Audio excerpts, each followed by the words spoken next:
And this is the last part. Absolutely need to have it. We will not cover this in detail because this, the risk and compliance is a whole different thing. You need to have a risk model framework.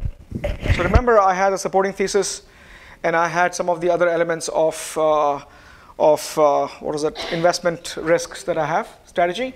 So strategic fit and investment thesis. In my strategic fit, you may have seen I have a GRC framework, quantification method, technology risk, business risks, and that's the method I've used in financial modeling, financial model, valuation model, risk models. And I use this as a model for every token to say what is the risk here. How do you typically measure risk? So that's a long conversation, by the way, but in most cases, you go with, remember we talked about CRC framework? And there is a, look into evai.io, and I'll share that with you. This guy's a Cambridge professor, and I have at least 7 long decks on risk, but it's too much to cover for this session. And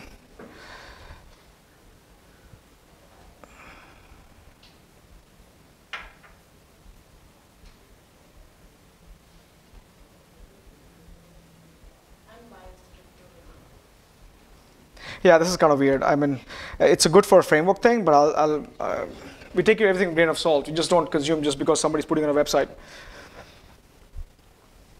Just give me a minute, it's loading up. But the whole thing is that, okay, there it is.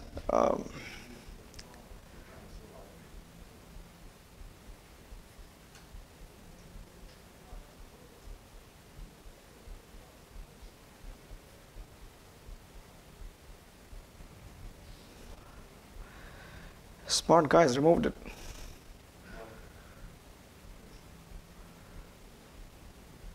Yeah, this is it. So you asked me, what do you, this is one of those factors we use. So these people have already done this.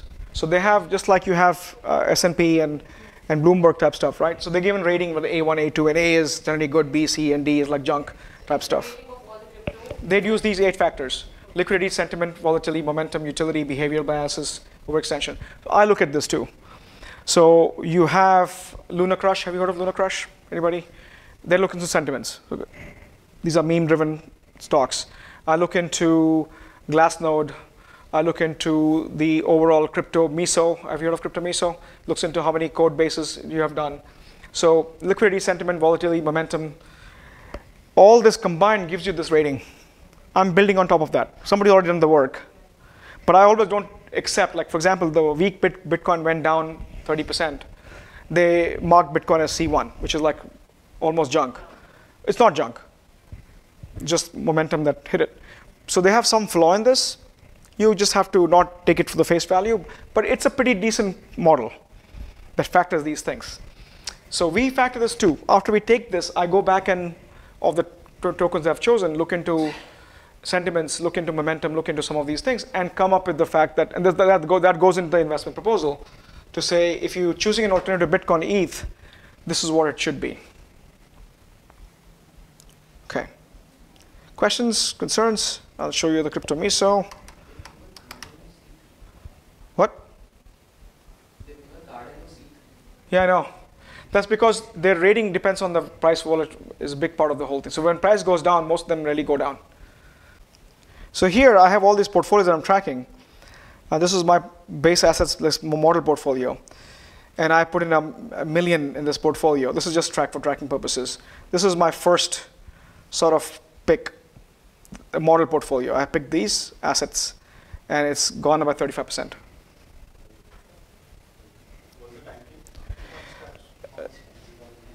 Time frame in this case was 4 months. You look into transactions. You can export into the data, and you can look into what is the buy and what is the sell, and what was the price and what is the trading pairs and everything else. I had a diversified portfolio that I'm tracking. Again, it's a million. In this case, it just went up 1% because, again, the more you diversify, the less risk you're taking. The less risk you take, the more reward, the less returns you get. So it's just natural thing. Is this your portfolio? No, I'm just testing out a bunch of portfolios that I'm putting together just to test the thesis of what things work. What benchmark you take? So there's no benchmark either, right, in the industry. So how do you take a benchmark of a NASDAQ? So that's why I think if you look at what we did with this, I'll look at this. And CoinDesk 20 is one of those benchmarks, top 20 from CoinMarketCap. Bloomberg is coming with their own sort of benchmarking like a Dow Jones for the top 30. But I think it's too early because some of the tokens don't have the maturity, some of the tokens have in and out exit. It'll take time to settle some of those things down. Plus, that's why I think some of them are classifying. This is my sort of one thing that I looked into, and I'll give a summary of what time do we have? Okay. So this is sort of the element where the assets that we picked as one of the sample portfolios that I have, based on all that we described, this is the end product of all that work, for example. You have the type, so it's quite diversified based on the rate. If you remember, there's a green and a red, what our CIO told us to put. These are the ratings. This would have changed if I look at it today, but that's the rating, which means that it's fairly decent asset, which means I usually frown from C1, C2. But if C1, C2 is there, that means I have a pretty good hunch about putting it there, because that's a very arbitrary rating system. What is the risk factors? So you asked me about risk factors. Remember the risk model framework that I have? I look at risk factor of every token. What risks that it present to my portfolio? And so you have regulatory market risk, protocol risk, technology risks, because we need to understand risk at some level, and this also helps us making operational decisions that go into it. Supporting You always suffer with quantifying that risk. It's easier to say there's operational risk, but yeah. how do you quantify? Yes, there is a model. I just don't think we have time in the day to do it. There's a lot of AI and machine learning we put into that model. But yeah, it's a lot of work. It took us a long time to do it, and to explain that, I think we need to have a little bit more formalized element. But there is there. It's not just. But so you see this. There's numbers behind the risk. Yeah. So in for example, there's a risk score that we go with each of those elements in terms of what they do. And this portfolio again is my constructed portfolio for one of the models that we're working on. The AI model picked 60% of the same tokens that we picked. So to me, we're on a good track. Like we're on a decent track from that perspective. Supporting thesis again. Foundation, again, if you look at the matrix, maturity, growth, and it's, so we looked at some of those elements like ecosystem play in some ASs, strategic fit. If you look at it, it's really focused towards mostly long-term and mid-term, except what you see with emerging and diversified. Gives you the short-term, but also the fact that we are putting our feet in other areas, which is the play money to high-risk, high-reward models. And that's what we did. And social intelligence, really important metric in crypto world. So there are, Lunar Crush is one of the, yeah, it's the sentiments of, I'll tell you in a minute.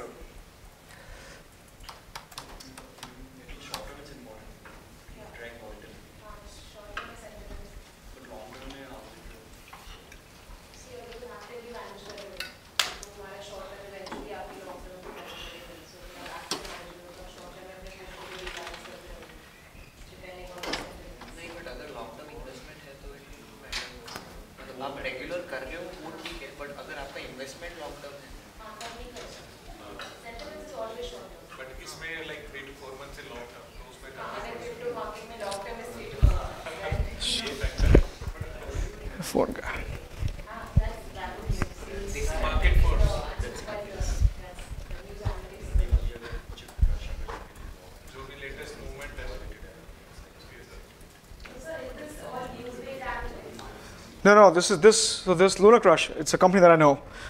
They go and scrounge the crypto Twitter feeds. So it's all the online. It's all the online chatter. Not just news, but it's. Let me ask you this: why is this important? Somebody asked me. You guys are talking about short term. Why is this important? Still waiting for the stupid code to come in, but oh, there it is. Why is it important?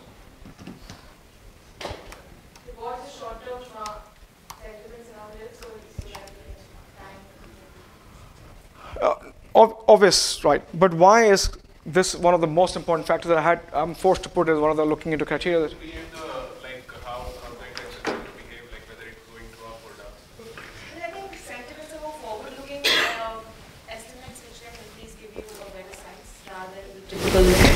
Good finance response.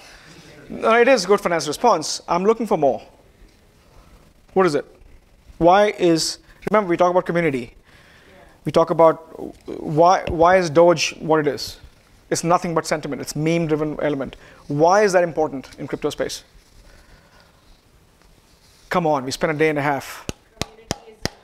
Yes, it's basically your, you know, It's the loyalty. it's the loyalty of those things. And let me just show you this piece, and then I'll go back to the spreadsheet.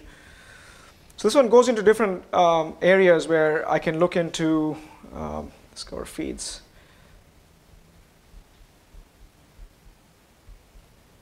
So you see those little thing here. Right now, recently added coins of these, you click on those and it gives you like a little feed in what the ranking is of that in terms of alt rank for average sentiment, and it has those little price, value, alt rank, high rank. The reason why this is also important, like, and that's, you can go explore this on your own at some point. But the reason I'm forced to put this as social intelligence galaxy score is because it's another yet data point that we want to factor into our risk modeling. Which means if a coin is unknown, what are the chances why that's the case? Well, it's not it's operationally it's not on an exchange.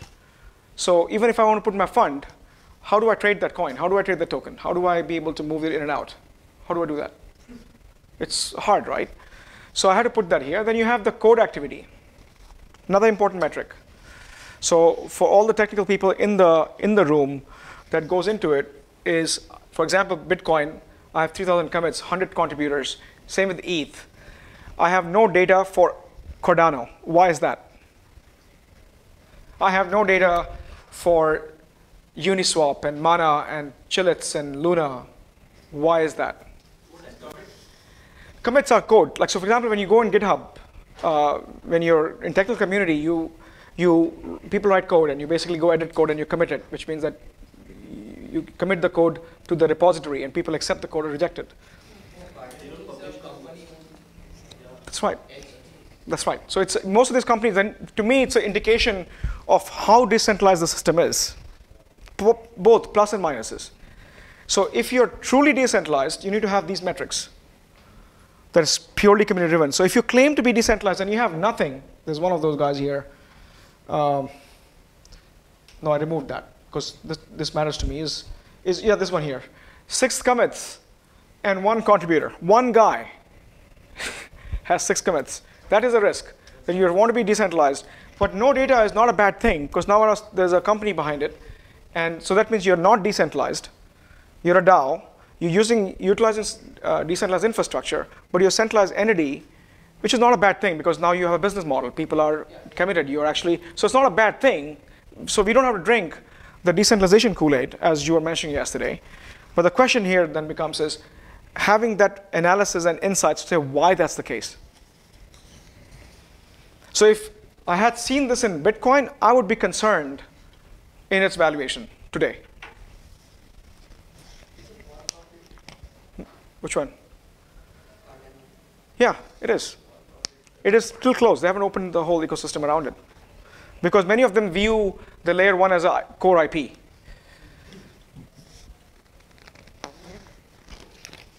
So that's the thing. And then I have, which I've not filled out here, is alternate token, which means for each of those class, what is the alternative token? I didn't fill it out because a whole new can of worms, because when I list an alternative token, I have to have the same thesis. So this is like a spreadsheet over a spreadsheet over a spreadsheet. It's a lot of work, so I just left it the way it is. So let me just chew on this a little bit.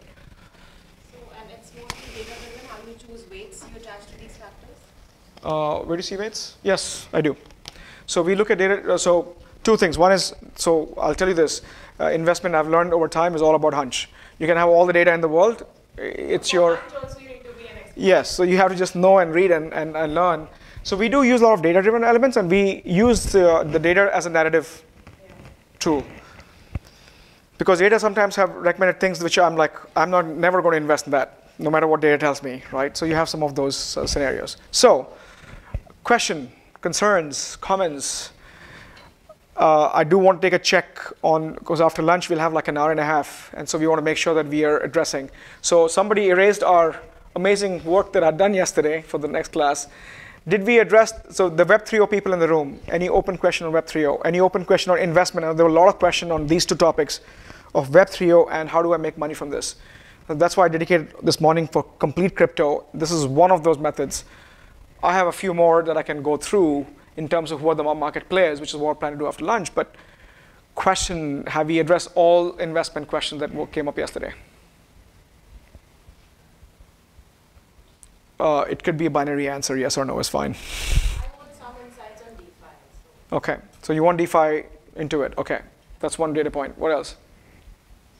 Maybe a specific question, but I want to understand why Tron did not.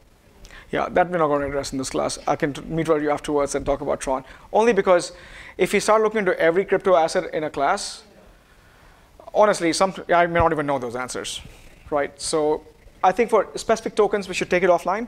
But the whole idea is to inspire and get a bigger picture so you can handle it, like have a framework around it, and then begin to have your own behind it. Question? How long is the entry and exit point for NFTs? Do you guys enter the mid phase or? Yeah. So you mean the NFT as an NFT as an asset class? So we don't invest in NFTs. And I mentioned why. Because it's unique. And as I discussed yesterday, were you in yesterday's class? Oh man, you missed it. We discussed all the important things yesterday, and in that 1.5 hours that he was not in the class. So both of them missed the whole thing. So, so NFT has a platform. So this Decentraland has a mana, Super Bowl has its own token, and what was I saying? He's an expert. Oh, so you know this space. You are, right? So NFT has symbolism, history, and everything else. The reason why you don't have an investment thesis on it, I'll invest in platforms, but not the unique NFTs because they all have different valuation mechanisms. So you see this method to the madness, right? I have data pyramids. How do I get data on unique NFTs? I can't. How do you value? So you're appealing to a very specific class of community with your projects, whereas investment thesis is really going after the broader element of how do I make money from the market. So it's easier for me to focus on platforms than the byproduct of the platform, which is individualized NFTs. So there's only one Bored Ape Yacht Club, which is $9 million. The other was like a few cents. So how do I discern between the two? And how do I make a case for it? If you saw the whole process of making a investment decision around to the investment committee is straight proposal, you see how much data we had gone through it. I cannot do any of this stuff for specific NFTs today. So it's like art. You can't go to take a Picasso and a Banksy and have the same because they're not fungible, they're different. So you cannot go to a bank and say I need something different. You have a specialized market for those specialized.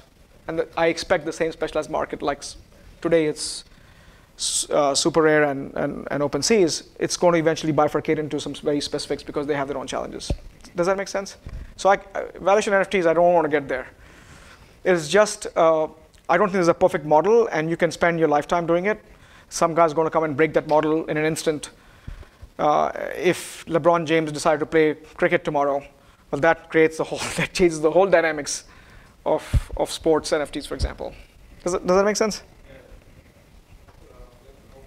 That's how you make money. Is there any way to invest in platforms directly? That's what I'm asking. Is there a security behind it? So like in companies, they have security.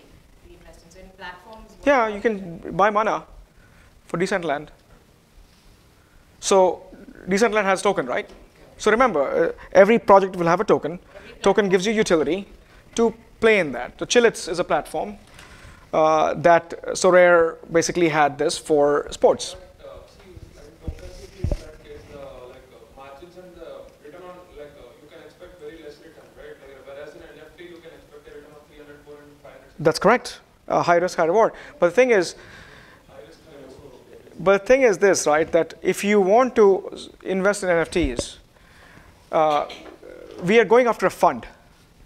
So you're approaching people who are institutional investors, family offices, individuals, and if they choose to hire, which by the way, if you are a sports, and I actually know those guys because of my NFT world experience, is if you end up buying art, You don't go to NASDAQ or go to an investment office and say, hey, I need to buy a $100,000 art. You go to art specialist. And there are many of those who will actually help you. Say, I have 100K, what can I get for 100K? And they will go out there and they'll have a retainer and commission, and they will give you, these are the 4 things you'll do, and I think you should invest in this because it looks good in your room. They do all these lifestyle coaches, as they call them these days. That's NFT space. But if you're looking at a fund, when you go to buy a Fidelity fund or mutual fund here, mutual fund doesn't have a line item that says, in addition to buying Tatas and Birlas and ICICI, I'm keeping a Picasso also in the customs house. That doesn't work that way because the risk models don't add up. That's what I'm saying. You're right. It's high risk, high reward, and you get those, but there's a thesis, there's a method to the madness, which allows you to make the right decisions. Otherwise, you're just sort of moving in and out from that perspective. That's the NFT really resembles alternatives, right? Alternatives aspects it is. We have in It the is real world. in the real world. So art, by the way, in many cases doesn't even leave the airports. In future, like in metaverse, and even if it has list out all those NFTs. Yes. So we look into financialization of NFTs. Is a new emerging space. I don't have the risk models for it. What I'm saying is, yes, there is an opportunity. As an individual, I'm exploring it. But risking investors' money is generally not a prudent thing to do because you have fiduciary responsibility to your investors, and investors will not invest in your. So most investors, what happens when I go present this, they will like your thesis and say, I want to invest in this because this is very specific to a fund. And if I change this thesis to suddenly start buying bank skis and people, well, I have moved away from my contractual obligation to my investors to say this is what I'm investing on, which they didn't agree to. That's what I mean. It's a legal fiduciary responsibility, and you're just the right thing to do, not just pure looking at just going after gold or fool's gold in some cases. That may happen there, if that makes sense, right? Yeah. So how often do you turn your portfolio? How often do you So there is an element of operations, which I think I will discuss when you come back from lunch, which means there are 15,000 plus tokens. We distill to 135. It boils down to all of these.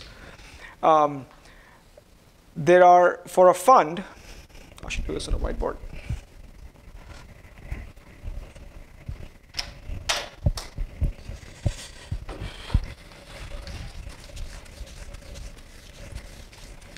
So the way this works is you have a fund, you have a fund advisor, fund management,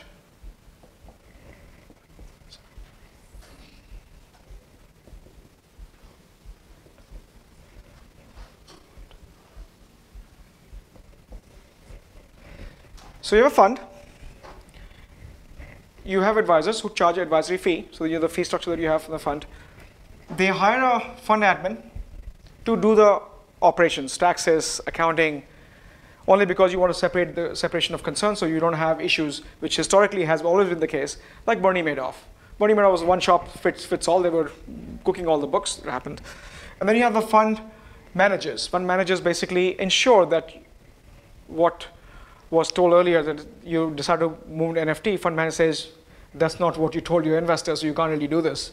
Or in many cases, when you have a fund, you have a minimum invest of $100,000, which means that you cannot break that for your friend who only has 50K. You have to make sure it's equitable, it's all on that part.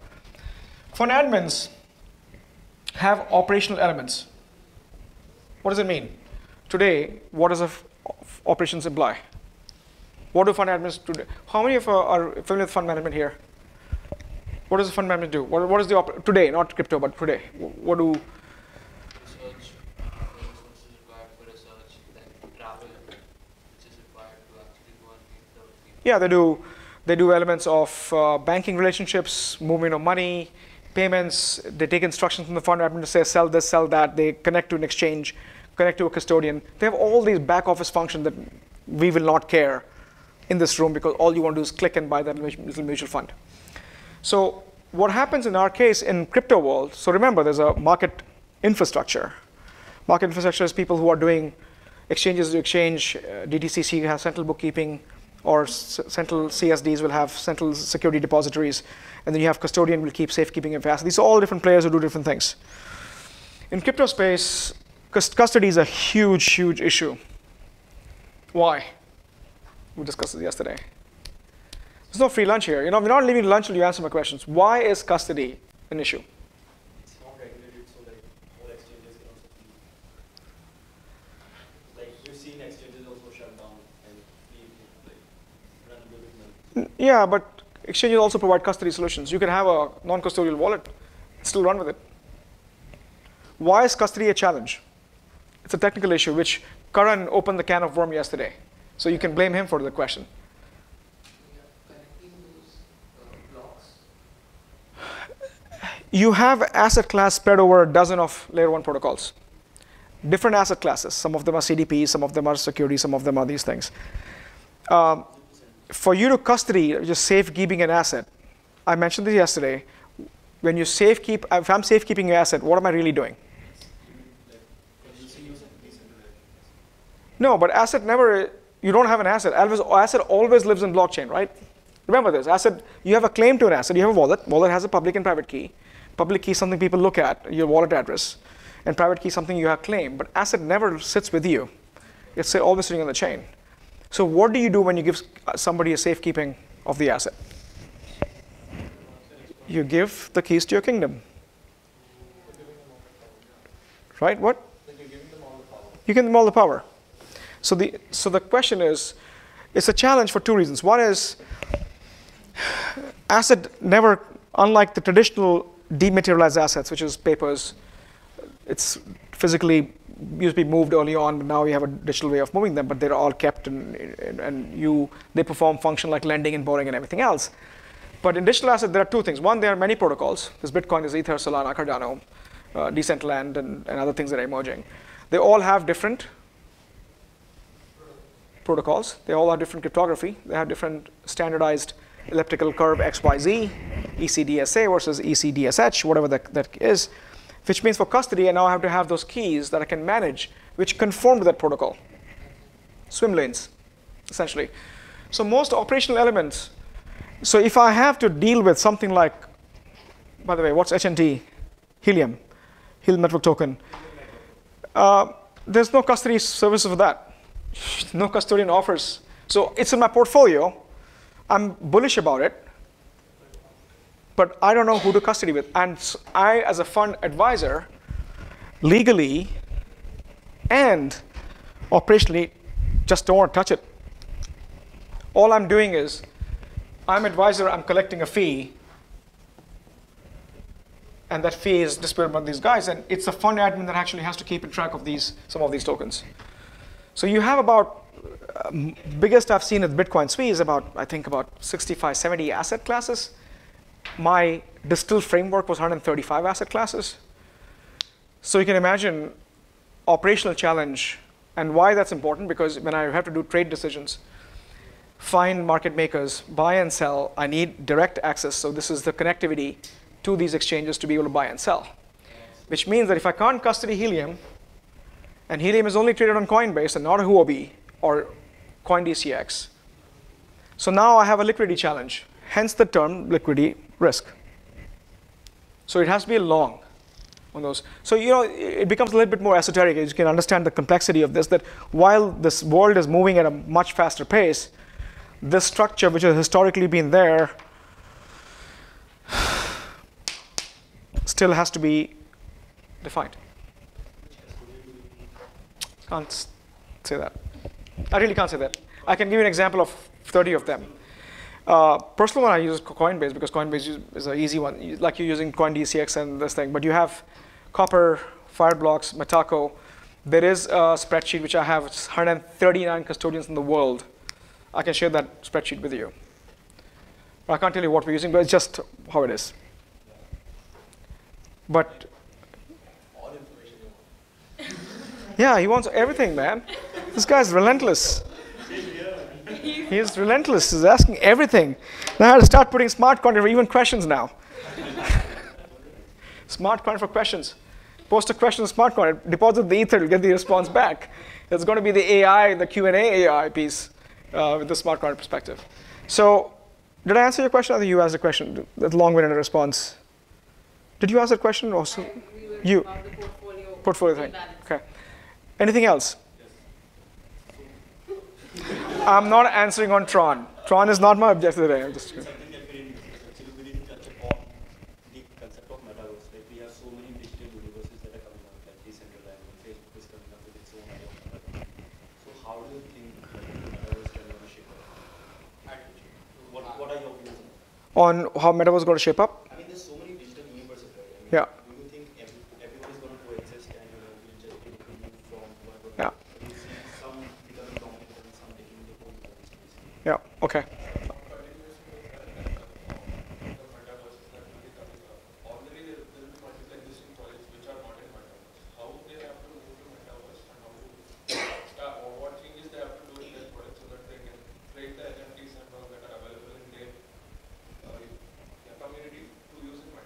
Got it. To add to both of these questions, what role does Meta, Facebook, Facebook play? Because they have invested $10 billion now. They're not invested. They lost 10 billion.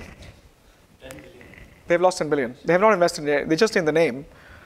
They've lost 10 billion in the last quarter. So whatever amount they have invested, They invested in DM. That investment from the payment system was there. In Metaverse, they just changed the name and they lost 10 billion last quarter because they have a declining, the entire element of network effect. They have not made quote unquote investment. They bought a few companies. The 10 billion is not investment yet. but now are they planning to invest? Yes, they are because they won't have changed the name and they're falling behind. And the biggest issue I think Facebook has, and I'll go on public on this piece, is trust. There's a massive trust issue, and blockchain as an industry is all about trust, all about transparency. And in our industry, thugs and thieves get caught much faster, no matter what people talk about in terms of it's being an avenue and haven for moving illegitimate money. But I just think that if they need to solve the trust issue, rebranding and calling themselves Meta doesn't help. They need to figure out as to can we trust that platform. Cambridge Analytica was a perfect example. One thing that I vehemently, like, free speech is the most important covenant, at least for me. And when you start seeing this platform censoring you because you have an opinion, these are educated people having an opinion on, now that he's gone, we'll have a more important conversation. is around the whole piece of the fact that censorship resistance and misinformation is a big problem. And they have done nothing but fuel it. Whether it's elections or whether it's... Still going to have those problems, like it's nothing that blockchain can solve these problems. Yeah, I'm not saying blockchain is the answer to everything. I'm just saying we can use technology to at least get the provenance of the source. So you can choose, just like I choose to only consume media for paid media because that's my choice. Now I can take far right and BART News or whatever I end up doing that, which is the far right media, or I can just choose a much more, NPR and Wall Street Journal because they give me a much more unbiased. And in many cases, as a human being, we have our own socialization and perception, so we consume information and we have a perspective on it. But that's okay. Let me make a choice. I don't want somebody else to make a choice on my behalf. Otherwise, I think in general, what happened in the last decade with this massive dissemination of misinformation has led to some silly and stupid things happening in this planet or in this world, which I think is a bigger challenge than blockchain can solving it. So how do we correct that? Which means we provide a certain element of truth and certain element of verifiable claim in the system. Right now you can't, like you have all these videos people post on YouTube. There's bots removing them, flagging them, and there's no real method of madness. But what if we let that be free and let you make a choice to say, this looks like a modified, like as an AI person, I can tell what's modified now. Even though it's becoming increasingly, there are tools that you can tell this content was modified because there are certain codec that goes with every image and every video that you put into it. But if blockchain as a technology can help me make a better choice, then why not? And your question on the metaverse and everything else, it's a long-winded response, but I'll say this though. There will never be one of anything that will rule all. I think there'll be an element of the industry-specific chains. So I don't expect Louis Vuitton and Nike to sell in the same metaverse, if that's where you're heading with this. But the gaming industry will have its own ecosystem that will revolve around gaming. The social media element in metaverse will have its own ecosystem that will revolve around connecting and making connections and be able to interact, whether it's so I'd want to divorce the modality from the platform. AR, VR is a modality. It's just form factor, and virtualization is a form factor of the whole thing. The question is ability for us to recognize at the very fundamental level movement of value between these different universes. Not between different blockchains, but between different universes. So that's where I think is how you should start and look into that. But there'll be not the whole premise of the fact that if I'm taking a value and moving from one metaverse to another metaverse, that implies there'll be multiple universes. So will the community come together to say, if you buy a sword, it'll be recognized in all these metaverses? That is yet to be seen. That will have to be the case, otherwise you're creating walled gardens, which is what Roblox have done so far, and sooner or later that business model will be disrupted, like we expect the FANG business model to be disrupted with Stoner Cat-like examples.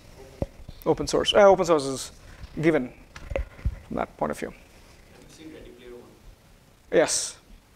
Do you think that can be the future? Yeah, I'm not a gamer though. I mean, I saw it because I was forced to watch it. I didn't resonate with that movie at all. Yeah, it's like